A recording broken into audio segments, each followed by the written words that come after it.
नमस्कार सुधी एवं गणिजनों, मैं कुसुम शर्मा श्रीमद् वाल्मीकि रामायण के 84वें एपिसोड में आपका हार्दिक स्वागत करती हूँ, अभिनंदन करती हूँ।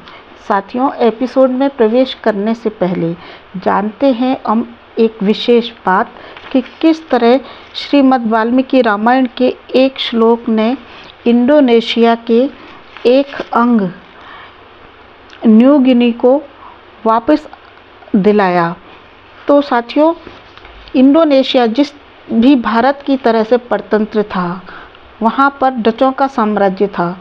उन्हें अपनी स्वतंत्रता प्राप्ति के लिए भारत की तरह दीर्घकालीन संघर्ष करना पड़ा। उन्होंने गीता की शपथ ली। उन्होंने विश्वास किया अपने आप में कि कृष्ण की बुद्धि और अर्जुन का बल उनके पास है, तो उनकी विजय सुनिश्चित है। अंत में 17 अगस्त 1945 को वह गणराज्य बन गया। घर घर में स्वतंत्रता के प्रतीक लाल व सफ़ेद राष्ट्रीय ध्वज फहराने लगे। 1945 में वहाँ प्रथम राष्ट्रीय सरकार की स्थापना हुई। इस राष्ट्र को साम्राज्यशाही के कई बड़े बड़े प्रहारों का सामना करना पड़ा, जैसा कि भारत को करना पड़ा। अंत में नवंबर 1949 में हेग में संपन्न एक गोलमेज सम्मेलन हुआ, जिसमें डच सरकार ने इंडोनेशिया को न्यू गिनी छोड़कर के शेष इंडोनेशिया के क्षेत्रों पर की संप्रभुता सौंपने में सहमति दे दी, परंतु उन्हें न्यू गिनी, जो कि उनका एक हिस्सा था, वह उन्हें नहीं दिया। इस तरह इंडोनेशिया के गणतंत्र को कानूनी मान्यता तो मिल गई, किंतु देश की जनता को अपने राष्ट्र के अभिन्न अंग न्यू गिनी की पीड़ा साल रही थी।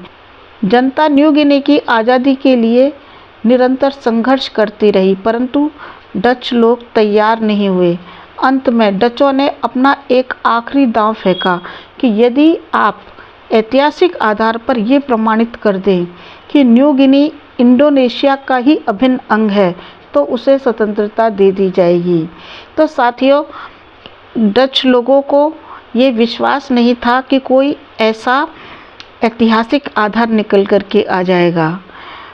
धार्मिक दृष्टि से शून्य डचों को ये पता ही नहीं था कि भारतीय कवि वाल्मीकि ने किष्किंधा कांड के एक श्लोक में इस प्रश्न का उत्तर बहुत ही अच्छी तरह से लिखकर सुरक्षित कर दिया है।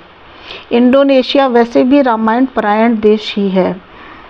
लोग राम के अध्ययन मनन में लग गए।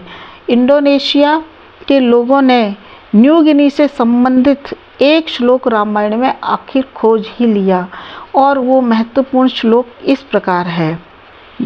यत्नवंतो यवदीपम सप्तराज्योपशोभितम सुवर्ण रूप्यक दीपम सुवर्णाकर मंडितम।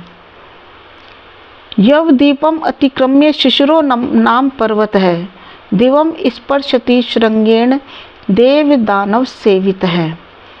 अर्थात सीता की खोज में पूर्व दिशा की ओर जाने वाले वानर दल को संबोधित करते हुए सुग्रीव ने कहा था कि 7 राज्यों से शोभित यवद्वीप में, फिर सुमित्रा द्वीप में यानी स्वर्ण द्वीप में जाना, फिर सुमित्रा के बाद एक शिशिर नामक पर्वत है, वहाँ जाना।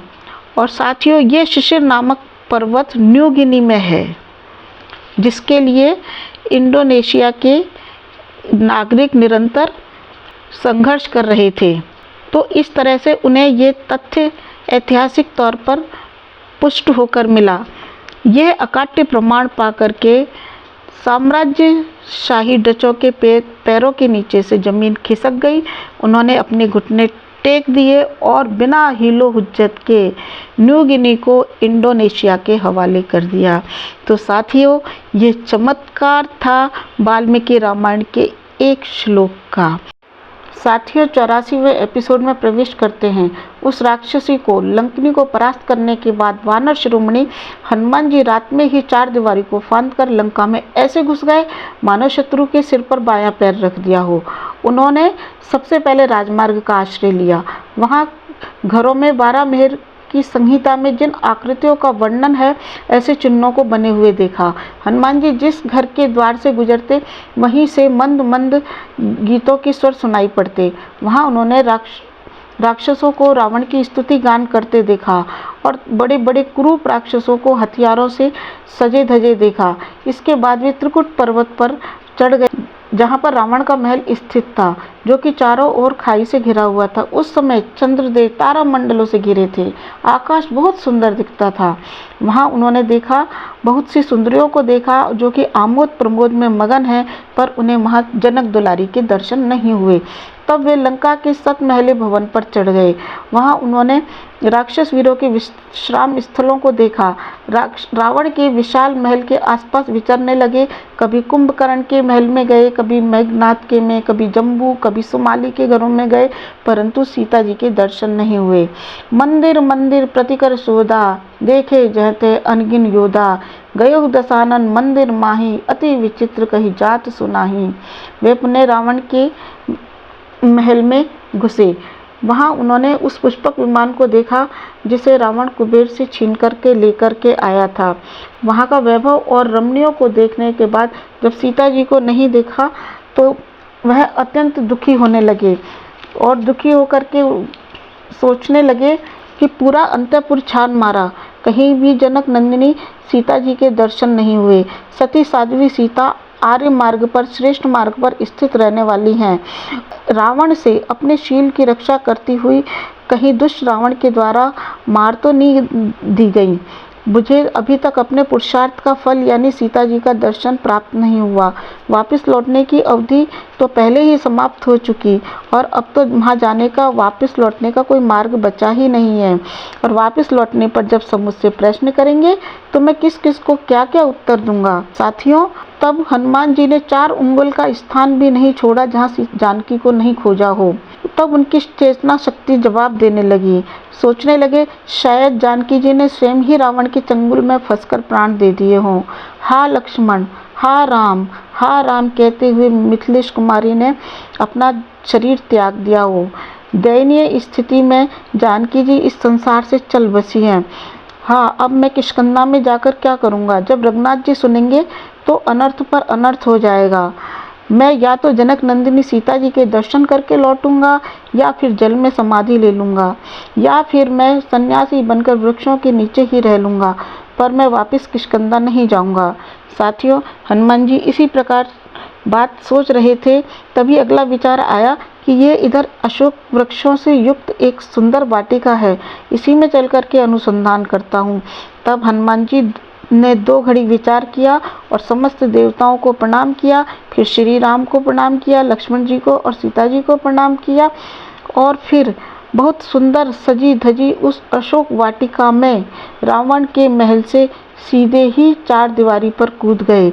हनुमान जी के वहां पहुंचने पर वृक्षों के कोठरों में जो पक्षी सोए थे वो जाग पड़े। अशोक वाटिका की शोभा को देखकर लगता था मानो स्वयं ऋतुराज ही वहां पर उतर आए हों। अशोक वाटिका का निरीक्षण करते हुए उन्होंने एक विशाल अशोक का वृक्ष देखा जिसमें बहुत सी लताएं लिपटी थी। वह चारों ओर से वेदिका से घिरा था, उसके हरे हरे पत्ते बहुत घने थे। तब हनुमान जी बड़े वेग से उस वृक्ष पर चढ़ गए और पत्तों में छिपकर बैठ गए और इस प्रकार सोचने लगे, मैं यहीं से श्री राम के विरह में दुखी जनक नंदिनी सीता को इधर उधर विचरण करते हुए देख ही लूँगा, मुझे सीता जी दिख ही जाएंगी, ऐसा उनके मन में पक्का विचार बनने लगा। पति के विरह से पीड़ित सीता जी अपने शोक को हल्का करने के लिए इस प्राकृतिक मनोरम वातावरण में अवश्य आएंगी। यहाँ मुझे उनके दर्शन की पूरी संभावना दिखती है। ऐसा मन में निश्चय कर हनुमान जी अशोक वृक्ष के पत्तों में छिपकर संपूर्ण वाटिका की भूमि का निरीक्षण करने लगे। साथियों, श्रीमद् वाल्मीकि रामायण की इस वाणी को मैं यहाँ विराम देती हूँ। साथियों, ध्यान देने योग्य बात यह है कि रामायण में विभीषण एवं हनुमान जी के मिलन का प्रसंग नहीं आया है, जो कि रामचरितमानस में हनुमान जी के वाटिका पहुँचने से पहले ही आ जाता है। तो साथियों, आप मेरे साथ यहाँ तक बने रहे, इसके लिए आप सभी का बहुत बहुत धन्यवाद। जय श्री राम, जय श्री राम, जय भारत, जय भारत।